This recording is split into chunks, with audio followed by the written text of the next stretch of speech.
Chapter 23. And in the 7th year, Jehoiada strengthened himself, and took the captains of hundreds, Azariah the son of Jeroham, and Ishmael the son of Jehohanan, and Azariah the son of Obed, and Maaseiah the son of Adaiah, and Elishaphat the son of Zichri, into covenant with him. And they went about in Judah, and gathered the Levites out of all the cities of Judah, and the chief of the fathers of Israel, and they came to Jerusalem. And all the congregation made a covenant with the king in the house of God. And he said unto them, Behold, the king's son shall reign, as the Lord hath said of the sons of David. This is the thing that ye shall do. A third part of you entering on the Sabbath, of the priests and of the Levites, shall be porters of the doors. And a third part shall be at the king's house. And a third part at the gate of the foundation. And all the people shall be in the courts of the house of the Lord. But let none come into the house of the Lord, save the priests, and they that minister of the Levites. They shall go in, for they are holy. But all the people shall keep the watch of the Lord. And the Levites shall compass the king round about, every man with his weapons in his hand.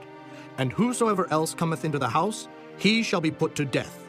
But be ye with the king when he cometh in, and when he goeth out. So the Levites and all Judah did according to all things that Jehoiada the priest had commanded, and took every man his men that were to come in on the Sabbath, with them that were to go out on the Sabbath.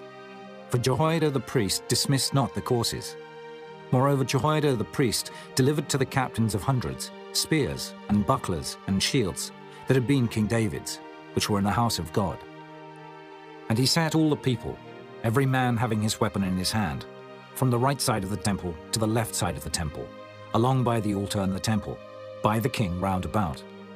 Then they brought out the king's son, and put upon him the crown, and gave him the testimony, and made him king. And Jehoiada and his sons anointed him, and said, God save the king! Now when Athaliah heard the noise of the people running and praising the king, she came to the people into the house of the Lord. And she looked, and behold, the king stood at his pillar at the entering in, and the princes and the trumpets by the king. And all the people of the land rejoiced, and sounded with trumpets, also the singers with instruments of music, and such as taught to sing praise.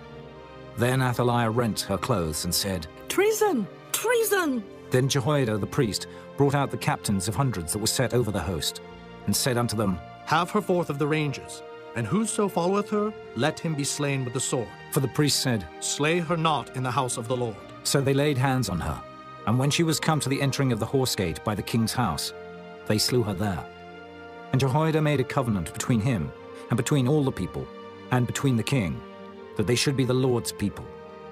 Then all the people went to the house of Baal, and brake it down, and brake his altars and his images in pieces, and slew Mattan, the priest of Baal, before the altars.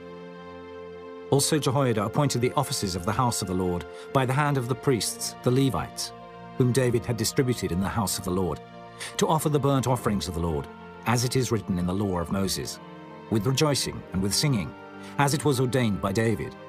And he set the porters at the gates of the house of the Lord, that none which was unclean in anything should enter in. And he took the captains of hundreds, and the nobles, and the governors of the people, and all the people of the land, and brought down the king from the house of the Lord. And they came through the high gate into the king's house, and set the king upon the throne of the kingdom. And all the people of the land rejoiced, and the city was quiet, after that they had slain Athaliah with the sword.